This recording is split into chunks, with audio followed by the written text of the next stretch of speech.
Ayan, mag-uumpisa na po tayo. Sabi nga po natin, walang bago, kaya ibig sabihin, lahat po tayo alam kung ano yung naging topic po natin the last time, noong Friday. At tayo nga po ay nasa series. So, ngayon po, sabi nga po ng nag-pray kanina na si Kuya Lino, ang ating pa rin pong topic is salvation controversy, is salvation by law or grace. Part 1 ngayong gabi po is nasa part 2 na po tayo. So before that po, sabi nga po natin, ang na-discuss po ni Kuya Jess is Acts chapter 15 verse 1 to 12 kasi 13 po tayo ngayon. So, ayan. Ngayong gabi naman, Acts chapter 15 verse 13 to 21 po tayo. So, nabasa na rin po kanina ni Kuya Vance, ni Kuya Eunice, yung atin pong verse. Basahin po ulit natin, tayo nga pong lahat ay tumayo. Acts 15 verse 13 to 21, go! And after they had become silent, James answered, saying, Men and brethren, listen to me. Simon has declared how God at the first visited the Gentiles, taking out of them a people for his name. And with this the words of the prophets agree, just as it is written, After this I will return, and I will rebuild the tabernacle of David, which has fallen down. I will rebuild its ruins, and I will set it up, so that the rest of mankind may seek the Lord, even all the Gentiles who are called by my name, says the Lord, who does all these things. Known to God from eternity are all his works. Therefore I judge that we should not trouble those among the Gentiles who are turning to God, but that we write to them to abstain from things polluted by idols, from sexual immorality, from things strangled, and from blood. For Moses has approved throughout many generations those who preach him in every city, being great in the synagogues every Sabbath. Amen. Thank you po sa pagkahabasa ng kanyang salita. Sabi nga po nila sa devotion kagabi, ngayon na lang daw po ako magsasalita. So, ayan po. Kasi, nakakatuwa kasi even sa devotion po natin, pag-practice is yung verse na rin po natin napapasadahan na po nila. So, dadagdagan ko na lang po kung ano po yung konteksto ng chapter 15 verse 13 to 21. So kung maalala po natin, 'di ba nung last Friday, ang atin pong settings ay sa Jerusalem Council. So yun po yung atin pong setting. Ayan. So sa Jerusalem Council, sino-sino po ba ang mga nandoon or sa kapulungan dito sa Jerusalem? Sino-sino ba yung mga nasa kumbaga participants sa Jerusalem Council? So ang mga pangunahing tao at grupo sa loob ng pagpupulong, una po ay ang mga apostol na pinapangunahan ni Pedro, na kung saan sa last topic ni Kuya Jess, siya yung unang tumindig at nagsalita. Andyan din po yung mga elders ng iglesia. Andyan din sina Pablo at Bernabe. Andyan din po si Santiago, kapatid ni Jesus, na kagaya ng sabi ni Kuya Carlo kagabi, siya ay kapatid ni Jesus sa natural. Kumbaga si Mary at saka si Joseph na kanilang mga magulang. So, andyan din ang mga partido ng mga Pariseo at ang karamihan o multitude. So, sa picture po, hindi sila yan. Kumbaga, ginamit ko lang para nang sa ganun is hindi maging dry yung aking slides. So, sila po yung mga nasa kapulungan. So, dudugtungan lang po natin yung naging topic ni Kuya Jess. So, doon sa verse 1, kung maalala po natin, di ba sabi doon, may mga bumaba sa Jerusalem na nagsasabi na pagdating sa kaligtasan, dapat or kailangan silang magpatuli. So yun yung atin pong klaklaruhin din na kung saan nabanggit na rin ni Kuya Jess na hindi sa pagtutuli naliligtas ang tao or tayo. Okay. So, ayan. Dito naman, ito yung mga bagay or mga binanggit ni Kuya Jess doon sa kanyang naging topic sa chapter 15, verse 1 to 13. At ito, yung mga sinabi ni Peter. So, sabi po dyan, si Peter, kung maaalala po natin ito, kumbaga, parang nagre-rewind lang tayo mula sa Acts 10, di ba? Kung saan, sabi dyan, pinili ng Diyos si Pedro na ipangaral ang ebanghelyo sa mga hintil. So, sino yung mga hintil sa ating kapanahunan? Okay, tayo. So, aside dyan, nandun doon, andito rin yung sinasabing pinagkaloob ng Diyos ang banal na espiritu sa mga hintil gaya sa mga Hudyo. O sino ulit yung na-convert na na Roman centurion? Si? Oh, ayan, si Cornelius. Kumbaga, nagre-rewind lang po tayo sa mga napag-aaralan natin. Sabi nga, ang gamot sa taong nakakalimot ay? Very good, students. Ayan, so pangatlo naman dyan, sabi nga po dyan, hindi nagkaroon ng pagtatangi ang Diyos at nilinis niya ang kanilang puso sa pamamagitan ng pananampalataya. Na kung saan dito, alam naman po natin dyan, no? Sa atin pong pinaka-verse sa atin pong bahay ni Emmanuel, Ezekiel 36, 26 to 27 na kung saan tayo ay bibigyan ng bagong puso sa pamamagitan ng ating pananampalataya.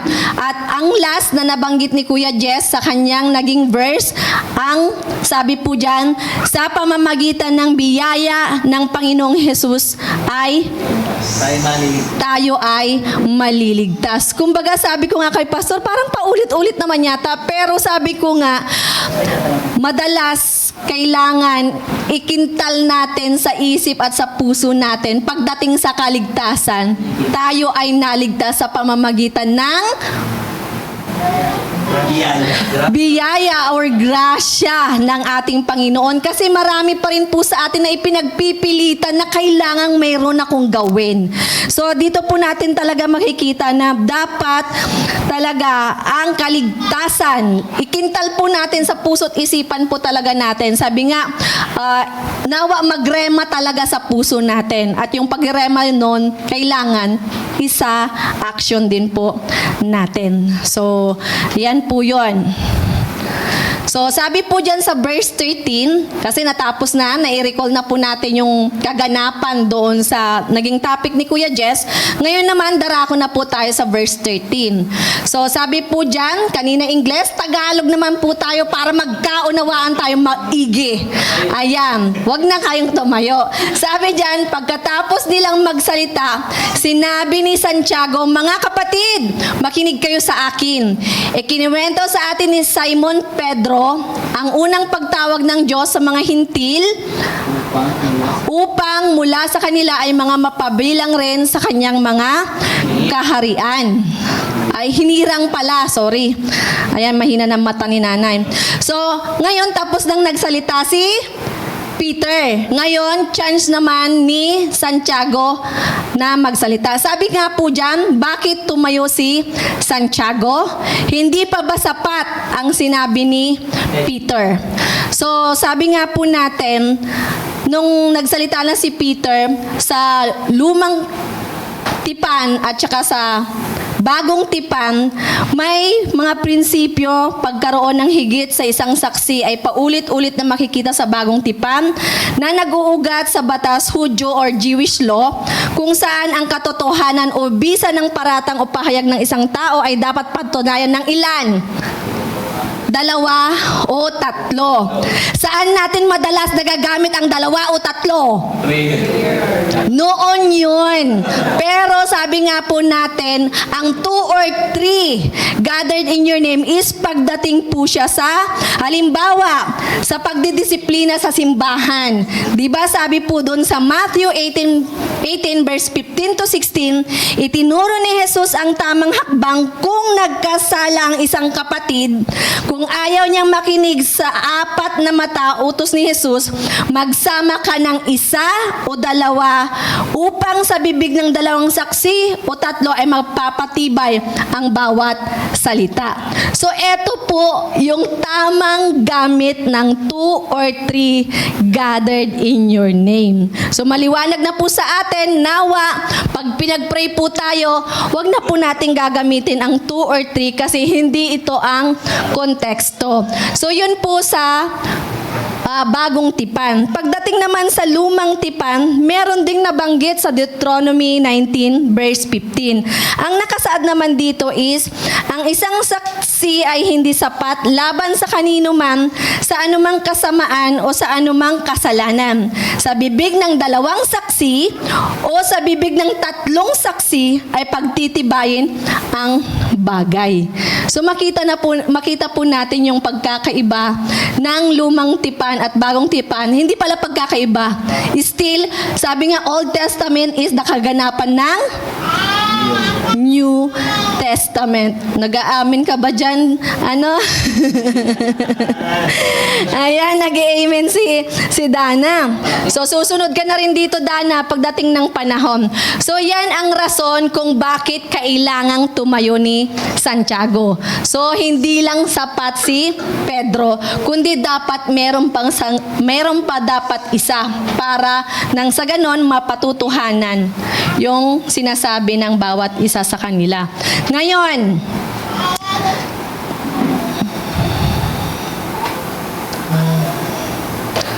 okay, trivia muna tayo. Sabi nga, na-discuss natin ang mga Simon nung sa Bible study natin. Ngayon naman, ilan? Nandyan na pala. 3 ang Santiago o James na nabanggit sa Bible. Sino-sino sila? Ayan, very good. Sino pa po? Anak ni Zebedeo. Tingnan natin. Santiago, anak ng Zebedeo. Salamat po. Eto, sabi ko nga, gwapo eh. Siya pala yung Santiago na anak ni Alfeo. At yung pangatlo, Santiago, kapatid ni Jesus. Ngayon, sa susunod na Miyerkules, pwede nyo na pong dugtungan ito sa mga naka-assign sa Bible character. So, ayan po. Sila po yung 3 James o Santiago. At the same time, dati hirap tayong hanapin ang Tagalog ng James, di ba? Aminin natin o hindi. Di ba? Hindi natin alam. Santiago pala. Ayan, Santiago. Napapangiti kayo kasi kagaya nyo rin ako, no? So, sila yung 3 Santiago nabanggit. Ang layo nga naman. Parang yung Chodor. Yung ba? Chodoro. So, sila yung mga Santiago. So, dagdagan po natin. Sabi nga po dyan, Santiago, anak ni Zebedeo, isa siyang sa 12 apostol ni Jesus at kapatid ni Apostol Juan. Siya isang mangingisda at kilala bilang martir na pinatay sa utos ni Haring Herodes Agripa. So next naman po tayo. Ayan, si Santiago na anak ni Alefio, nakilala rin bilang Santiago, ang kaunti, or na isa rin sa 12 apostol. So, kumbaga, lahat ng mga tumayo sa mga kapulungan ay mga talagang kilala at saka mga apostol. Pero hindi po sila kasama. At pangatlo, ang atin pong parang sa pangatlong ito yung nagbigay ng finale doon sa ating series sa gabi pong ito. Si Santiago, sabi nga po dyan, anak ni na Jose at Maria sa natural na paraan, kaya kapatid siya ni Jesus sa ina. Kalabitin nyo lang po yung mga katabi nyo kung gumagano na, sayang po yung ating pong continuation. At sabi po dyan, siya ang sumulat ng aklat ng Santiago sa bagong tipan at naging kilalang leader o haligi ng unang iglesia o sa Jerusalem. So, siya po si Santiago. Ayan, sa topic natin sa gabi pong ito, nakita na natin na tumayo na si Peter at doon sa huling verse niya po is sabi niya nga, ang kaligtasan ay sa pamamagitan ng grasya ng ating Panginoon. So, by grace alone. Hindi na kailangang magpatuloy o sumunod sa mga utos ng kautosan ni Moises. So, yun po yung atin pong topic for tonight. Na nasagot na po ng verse 13 kung bakit tumayo si Santiago. Ngayon naman, darako na po tayo sa nawa hindi ko mahit yan o hindi ko malampasan.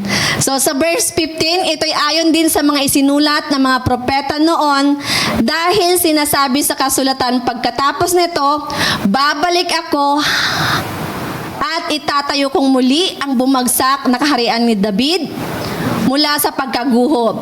Ibabangon ko itong muli at itatayo upang hanapin ako ng ibang tao, maging ng lahat ng mga hintil na aking tinawag na maging akin. Ako ang Panginoon ang nagsasabi nito at ipinahayag ko na ito mula pa noong una. So sabi ni Kuya Mon nung aming devotion, saan makikita ang katagang mga yan, Kuya Mon? Amos chapter? Ayan. So eto, New Testament kasi to na-i-prophesy na po siya sa Old Testament. Tinapay. Biro lang. Parang alam mo ba yung ano lang eh. Joke lang.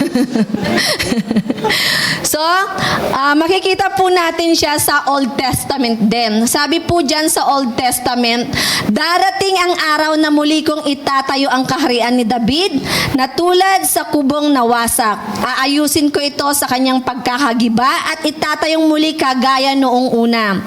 Upang masakop ng mga Israelita ang natitirang lupain ng Edom at ang iba pang mga bansang sinakop nila noon na itinuring kong akin. Sinabi ng Panginoon at gagawin ang mga bagay na ito. So, naprophesy na nga po siya sa Old Testament. At sabi nga po dyan, may dalawang propesiya ng pagpapanumbalik na may dalawang katuparan. Una, ang katuparang pambansang pagpapanumbalik sa Israel. Sabi po dyan, ang pagbabago ng tulda o tabernakulo ni David na nabagsak ay tumutukoy sa hinaharap ng pagbabalik ng Mesiyas. So, ang pagbabalik ng ating Mesiya na kung saan siya ay si Jesus, ang supling ni David, upang itayo ang kanyang kaharian. Ito ay literal na katuparan kung saan ang Israel ay muling titipunin at pagpapalain. Sabi nga po, ewan ko kung narinig nyo na po ito, anuman ang ginagawa ng mga ibang bansa na pabagsakin ang bansang Israel, pero kung mapapansin po natin, hindi talaga nila kayang pabagsakin ang bansang Israel. Kasi ito ang promise land ba? Ito yung chosen nation ng atin pong Panginoon. So, ang pangalawa na naman po na prophecy is paglaganap sa mga hintil kasalukuyang panahon. So, sa present time po natin. Sabi po dito, ito ay tumutukoy rin sa pagtatayo ng simbahan kung saan ang mga hintil ay tinawag din sa pangalan ng Diyos. Ito ang mismong konteksto kung saan sinipin ni Apostol Santiago ang talatang ito sa Jerusalem Council sa Acts chapter 15 verse 15 to 17 upang ipakita na ang kaligtasan ay bukas na sa lahat ng tao nang hindi kinakailangang sumunod sa mga kautusan ng Hudyo. Kasi tunay nga naman talaga mula pa nung Acts 10 talaga hanggang sa kasalukuyan. Yun din ang alam po natin eh. Nung hindi pa natin nababasa, na pag-aaralan ang mga bagay-bagay, ang mga batas, ayun din ang pagkakaintindi natin. Kailangan sumunod sa batas. So, yan po yung dalawang prophecy sa Old Testament. At next po tayo. Kung sa Acts chapter 15, 1 to 12, may 5 na tinalakay si Kuya Jess. Yung una is, hindi ko na to nilagay kasi kayo ang sasagot. Ano nga ba yung bakit nila tinatayo o kailangang masolve yung problemang to? Number 1 is letter C. Conflict. Ano nga ba yung conflict? Pangalawa, yung notes nyo, hanapin nyo po kasi kayo ang sasagot nito, kaya ko hindi siya sinulat. O sige kayo, aabutin tayo ng alas 11 dito. Ayan, hanapin. Strengthen the new converts. Yun ba yun, Kuya Mon? The conflict. Ate Nora? The Council of Jerusalem, kung saan ito yung settings pa rin natin, nakarugtong. Number 3. Pa? Yung exhortation ni Peter. Tama ba, Kuya Mon? Exhortation ni Peter?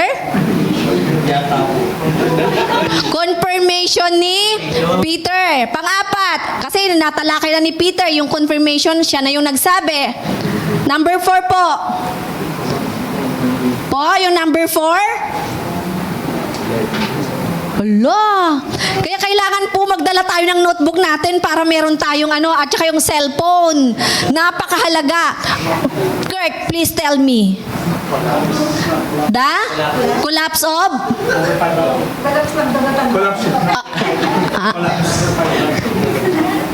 The collapse. Panglima na yon, yung na-collapse na ang law yata yun. Hindi daw. Ay, pang-apat nga yun, Pastor. The collapse ng ano? Okay. Panglima. Eto na yung panglima, yung wala na. Conclusion na tayo niyan. Okay. So, yun po yung 5 na binanggit ni Kuya Jess na sumasagot or pagdating po sa kaligtasan or yung ating pong topic na controversy nga ng law or grace. Ngayon naman, ngayong gabi, 6 naman. So tandaan nyo po yung ating pong baka sa susunod, tatanungin din po kayo ng susunod na preacher. So 6 proof, katunayan at ginamit sa Jerusalem Council to prove salvation is by grace alone.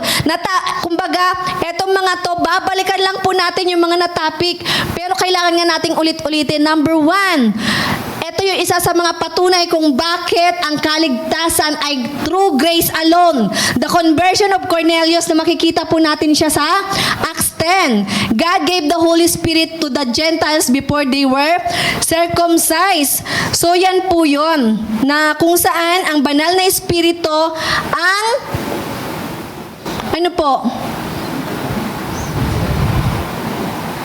diba? Nung tayo ay naniwala, ano ang tinanggap natin? Banal na Espiritu. Pangalawa, the testimony of Peter na matatagpuan sa Acts 15:7 to 11. Peter stated, God cleanses hearts by faith, not the law. Kumbaga sa pananampalataya, hindi sa batas or mga batas ni Moses. At sabi nga po dito, kagaya nga ng nasabi ko kanina, yung mga puso natin ay andun na, nilinis na ng Panginoon. Sa pangatlo, the silence of the crowd sa Acts 15:12. Ito yung panghuli. No one could dispute Peter and Paul. Na kung saan, sabi nga natin, madalas pag may tinatanong tayo sa ating mga kapatid or sa ating mga asawa, saan ka galing? Siguro namasyal ka na naman. Pag hindi yan sumagot, silence means Ilocana po tayo. Silence means yes, kagaya ng mga nangyari sa mga doon sa Jerusalem. Sila ay natahimik na sila kasi wala na silang masabi laban sa sinabi ni Peter. At pang-apat, sabi dyan, the miracles of Paul and Barnabas sa Acts 15:12 pa rin. God used miracles to confirm their ministry to the Gentiles. So, ano ang naaalala niyong ginawa ni Paul at Barnabas na himala? Sa forward masyado yung shipwreck? Meron pa. Nung sila ay nakita nila ang isang lumpo mula pagkabata.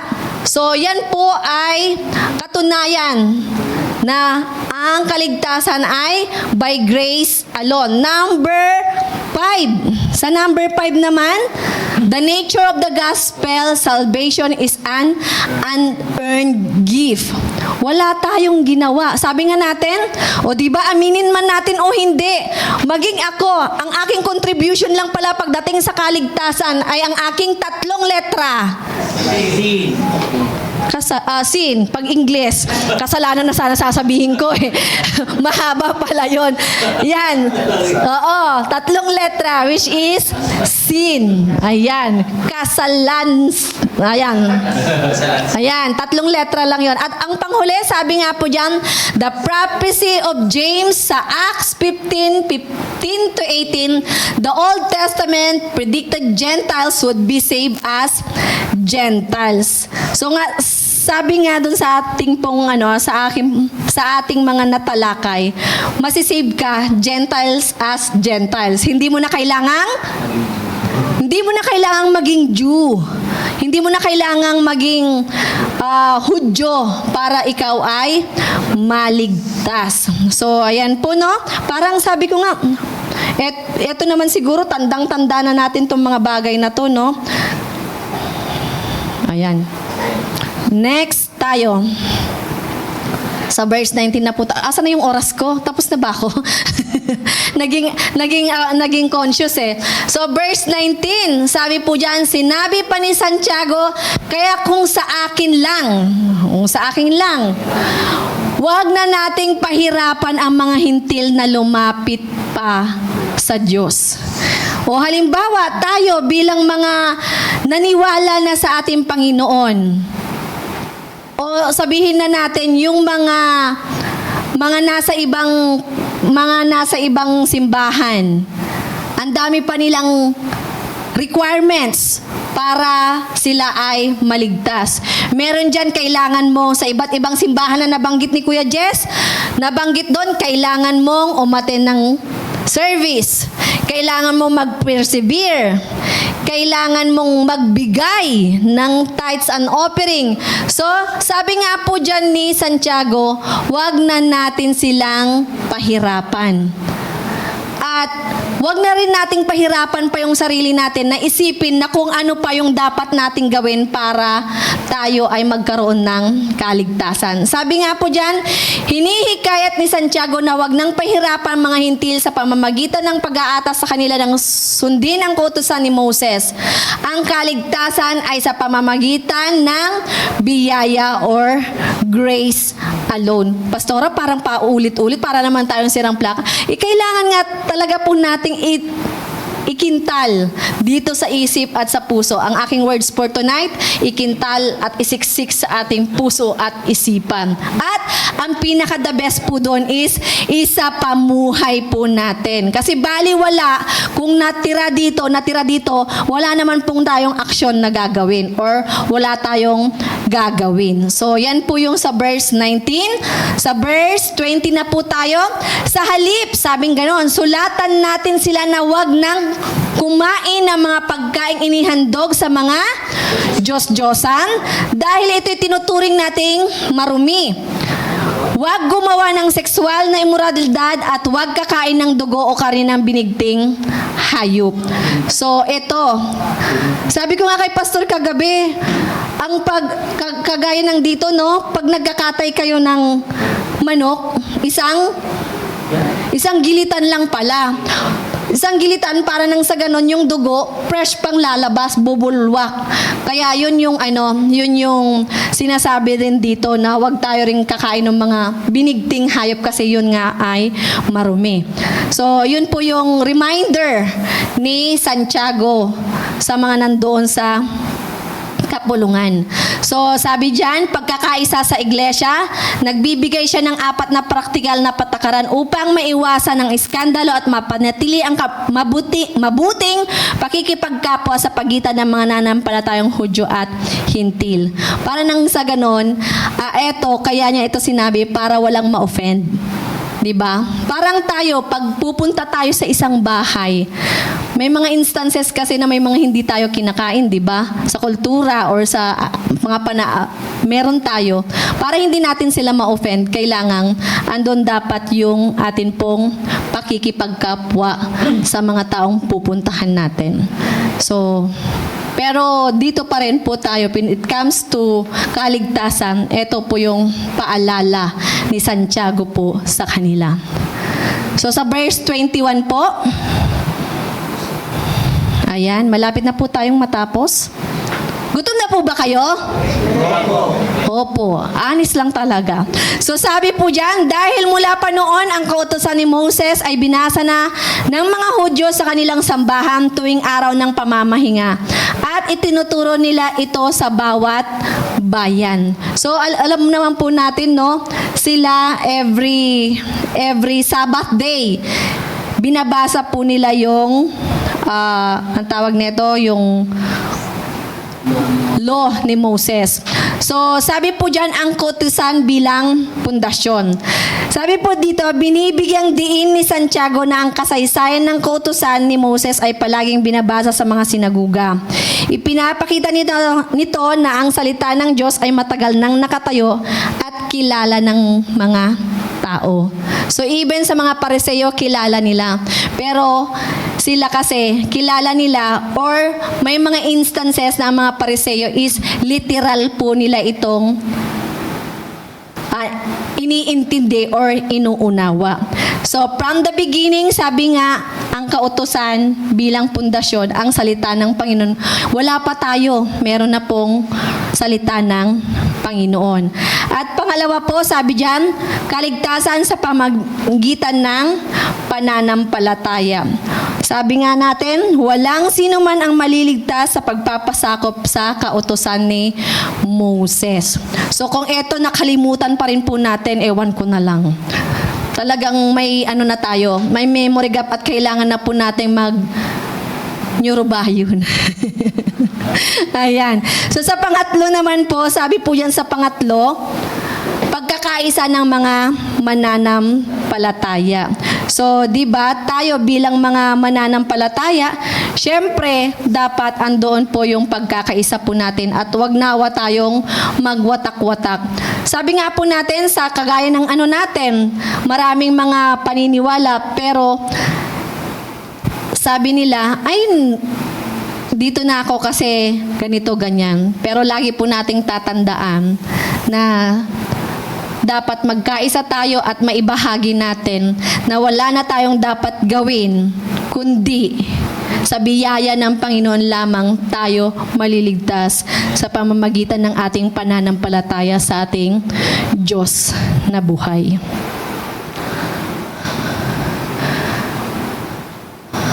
Ayan.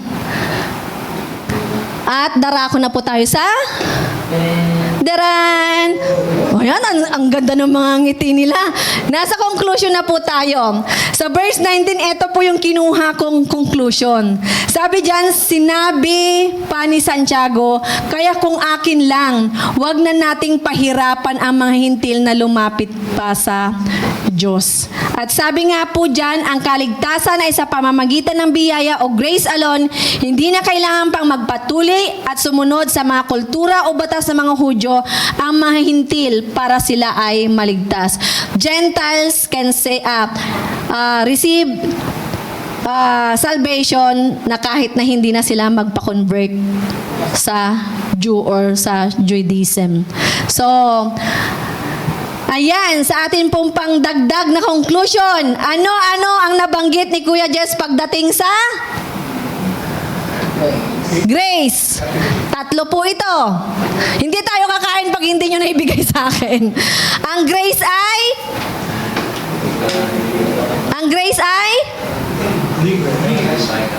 Po? Free. Hala kayo.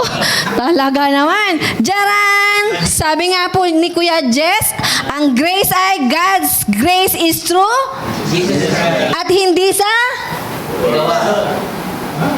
tao. Anong gawa ka yan sa tao? Ayan. Yung pangalawa naman ay kung ito free gift of salvation, anong katapat na ito? Ayaw. Not something you act to earn or hindi sa pamamagitan ng ating gawa. At ang panghuli, ito yung mga haba. Lagi natin itong nababanggit. It is unmerited favor or the kindness of God to those who have done nothing to deserve it. It is God doing it for us. At sa previous na topic ni Pastor Julius, sabi nga, it is the finished work of our Lord Jesus Christ. So, yan lamang po at sa Diyos lahat ang papuri at pasasalamat. So, let's pray po.